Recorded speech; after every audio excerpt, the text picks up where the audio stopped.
Um, Hello everybody. As you know already, I am Kunkuri. I presented myself already. So, when I was asked to present at this occasion, especially the topic that I chose, or that was chosen for me, let me put this way, because I didn't really get to choose technically. And I was told that I am coming to teach. And I asked myself that question. How am I going to teach people that I think already know so much about what I am going to talk about? And especially because I find myself, or we find ourselves in the United States of America, and the topic that I am presenting on is an area that they are well advanced in. So my presentation may not be the typical teaching, but I may make it some way, somehow, interactive in a way. So I'm going to talk about technology, how technology is transforming education, the classroom. We'll zoom in on the prospects as well as the challenges. This topic happens to be very germane to my heart. I worked as a teacher prior to joining MTU in Ghana. I come from Ghana, I'm a Ghanaian. And technology, integrating technology in the classroom was one of the things I wished I could do, but there were systemic barriers that sometimes made it some way, somehow difficult to integrate ICT or technology into the classroom. And because there are different arguments, both those in support of the use of technology in classroom and those who are against it. My presentation, I am not going to try to argue so much about my own beliefs, whether I think the way to go and trying to convince you that we should all adopt, but I believe that by the end, we all will know where we are positioned or we will find it ourselves, where we stand.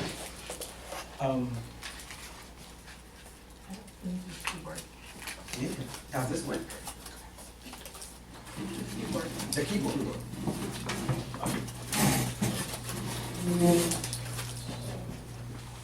Okay. So my topic, like I said, how technology is reshaping education and the classroom.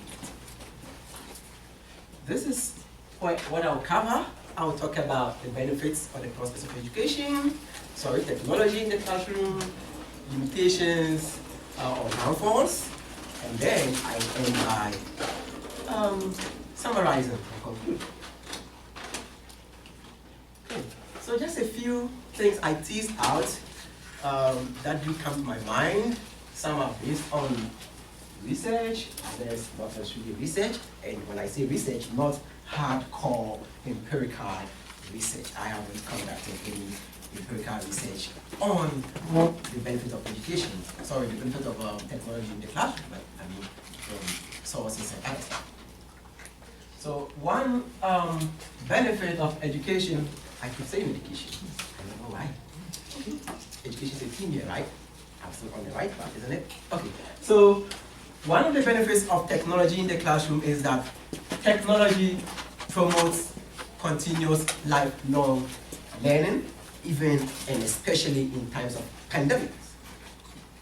I'll just go through these and I'll come back to them to go into this.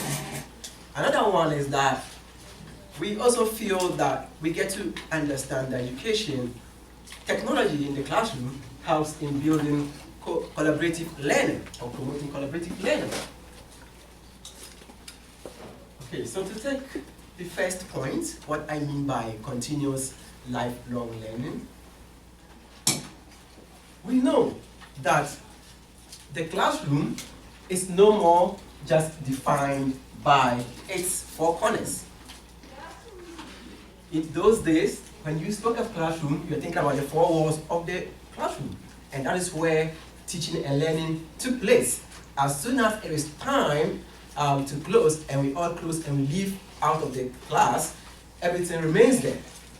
But with the advent of technology and incorporating technology in the classroom, we've come to understand that education is now time and space biased. It does not matter where you are and at what time. Once you have access to a technological device or in a software, you can learn at the comfort of your room. You can be at a cafe and you learn, and you make the best out of your time.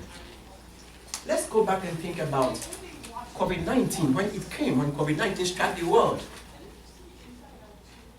And what we saw in this world, and I would use two case studies, one from Ghana and then one from the United States of America. Where I come from, in Ghana, and where I used to teach, I remember that when the COVID virus struck, or pandemic struck, students were left out of school or thrown out of school for close to 9 months. No formal learning took place because the system was still running on the brick and mortar kind of style of learning. And so you had kids being in the house, loitering about for 9 good months. Just think about if you have children sitting in the house for 9 good months, and we all know that children have some kind of short memory. When it takes a long while for them to revisit or to come back to the school, they end up forgetting about almost everything that they learned. And it's almost like everything that you struggle, or the teacher struggled to teach, is gone waste. You have to go back again. Unlike adults, we may be able to read on ourselves, go back to our notes and revise, but the younger ones, the kids may not be able to do that. So for almost 9 months, students could not learn. I was always wondering, how do I connect with my own students out of classroom? It was something that I tried doing. But think about it, how many students or how many parents could afford technological tools for their kids to use at the comfort of their homes? So I tried using WhatsApp. It didn't work because the cost of data was expensive, was high. I post something today, it takes a week or so for my student to see it. And by then, the discussion is, what I wanted us to discuss, we aren't able to talk about that anymore. Compare that with the United States of America's case. In the US, I think it was quite different. Just want you to see the weight force that technology has when it comes to this. So in the United States of America, a study that was conducted by the National Center for Education Statistics. The study is called US Education in the Time of COVID, and this was released in 2022. Thinking back on the COVID pandemic, in this particular setting, about 90% of students, students, yes, still were able to connect with their teachers. They learned as if there was no pandemic. They continued learning. And I believe that is lifelong learning, which we encourage, right? Do we have people here who were affected to the extent that they could not learn anymore because there was no technology? And how did you feel about that? Anybody share with me their experiences? Trying to learn calculus from my basement in high school was very difficult on a Chromebook issued by the school. So it was affordable, but I couldn't learn from a computer screen with a guy talking at me. Okay. That's interesting. You learn from home, right? Some of it. I got some of it. I retained a little bit. All right. Anybody interested in sharing? Okay, that's fine. I'll just continue. All right. We're talking about collaborative learning. Schools are trying to move away from, or let me say educationists in general, are trying to move away from individualistic style of learning. In Ghana, we have a proverb that we call that we normally say, one finger cannot tie a knot. You cannot use just a finger to tie a knot. You need more than one. That's the power of collaboration. Now, how do you collaborate in times that you don't have technology? Now, because of technology, we are saying that we are in a global world. The world has become a globe. You can connect from people from across the globe. You all work on the same task, assignments, and I even try doing that even in my class, the class that I teach. Just today, I did that in the morning. I projected an assignment, it was a text, and then I asked my students to share the document in Google Drive, and they worked on the same thing simultaneously. And they present the same work, and then I grade it together.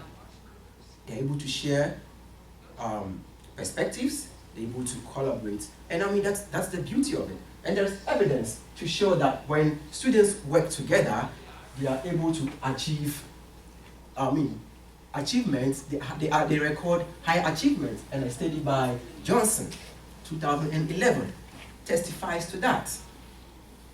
And also fosters greater psychological health and social competence, as well as self-esteem. So,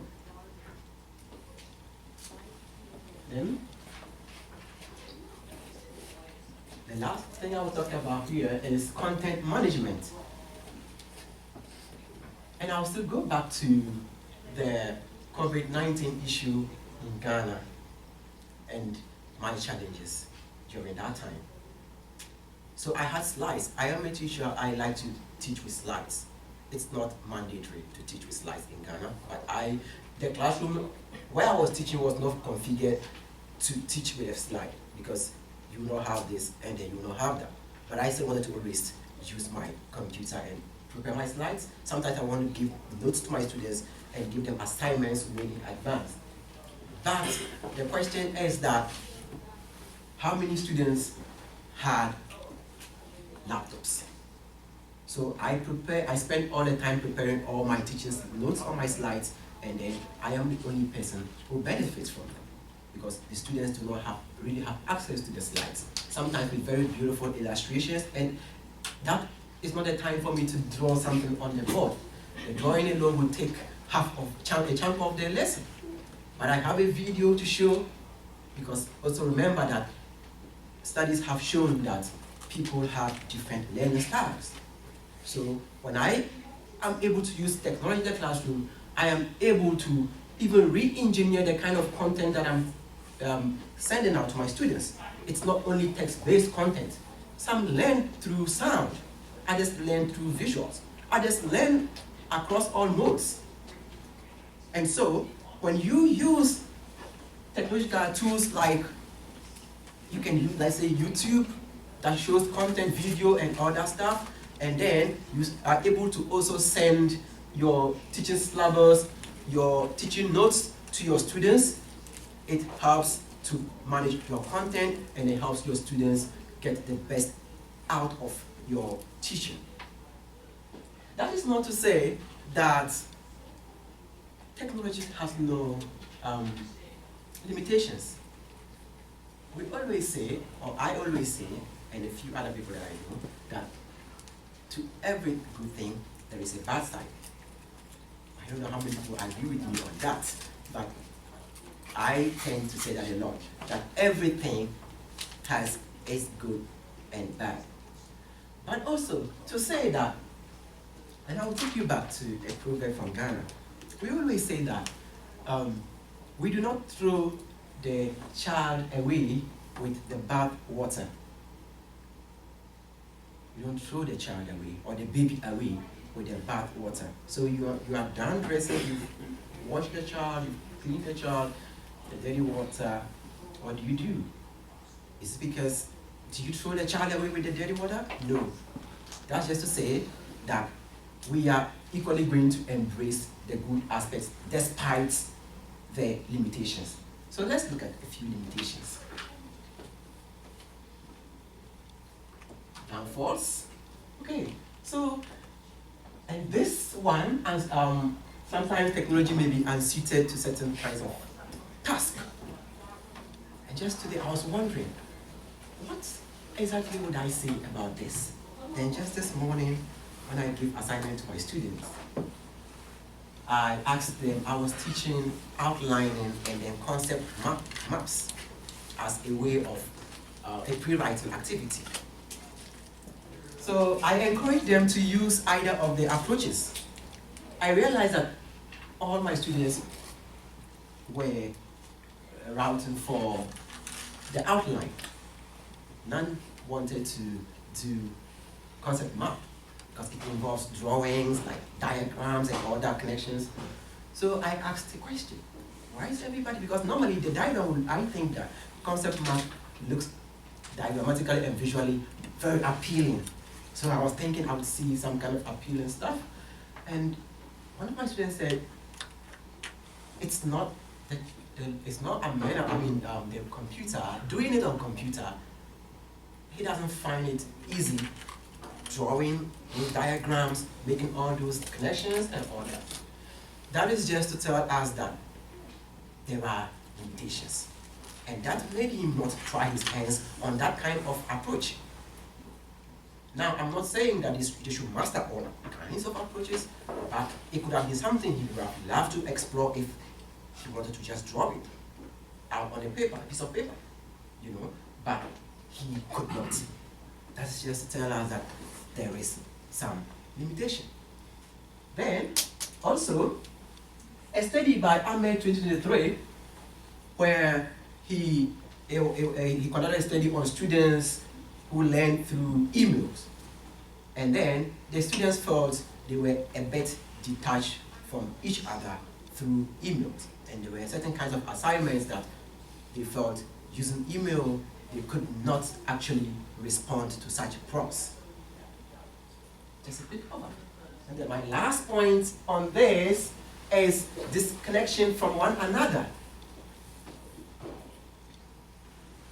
We've grown to a point where, and I tend to observe this when you compare the past to the present, the old days versus versus contemporary times. Nowadays, you find most of us, when you find people seated, maybe not in the United States of America, but in Ghana, there is this growing trend that you find a lot of people seated together in a group, and everybody is just glued to their device, and nobody's talking to the other. Well, that is just in the outside world. Let me bring this back to the classroom, where everybody is, located elsewhere.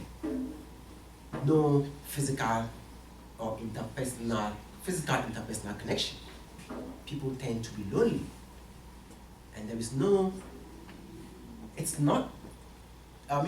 there is every reason why people need to be together. It helps you learn to know more about other people. You learn to be tolerant of other people's views, learn to accommodate other people, you learn to even discover yourself when you are interacting with other people in the same physical space, face to face, rather than just online, virtual. So you look at these few things. I do not want to conclude where I stand, like I said from the beginning, but I think that so far, like I said, we are not going to throw the child away with the bathwater. So in as much as we have challenges regarding the integration of technology in the classroom, nonetheless, it is still crucial in shaping our education if we really want to make the best out of the investments that we are putting into education. Having said that, I beg to check out anyway, but if there are any questions, I am open to hey, before then, let me say thank you. Thank you to everybody. Thank you for participating. Thank you for giving me your audience and for your engagement. I am thrilled by your engagement and everything. I enjoy this. I'll take questions or contributions. Thank you. So Mpusiapam, that's my native language. It's Italian from Ghana. It means thank you so much. Yeah. Any questions?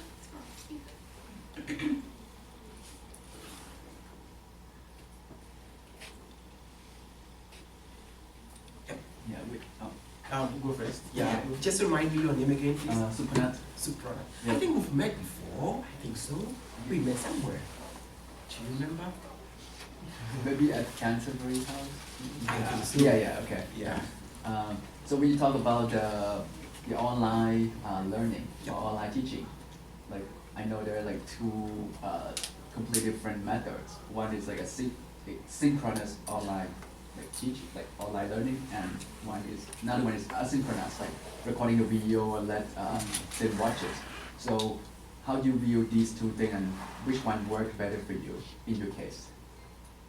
Okay, I haven't really tried recording and then sending out, recorded version, because I've not tried that before, but I have tried face-to-face engagement, and I think that the face-to-face engagement, so I was talking about the losing connection with other people. You know, one of the limitations I mentioned was that we run the risk of getting students disconnected from each other. If I were to rank these two, in terms of which one is likely to reach more disconnection, I would say recording and posting it for the student to just go sit and do their thing and leave is likely to contribute to that more. So on that scale, I may prefer going with a live session. Nonetheless, it depends on the situation. Global times, let's look at it. Let's look at the reality here. Let's look at time. People live in different parts of the world that are marked by different times. They live in different time zones. Now, in my country, they are 5 hours ahead of us. If I were to teach somebody from Ghana, I'm not sure it would be fair to, by now they are asleep. It won't be fair on my part to invite a person to come for an online session. It just makes more sense for me to record it and send it. So I would say it depends on the situation. Thank you. Thank you. I think we need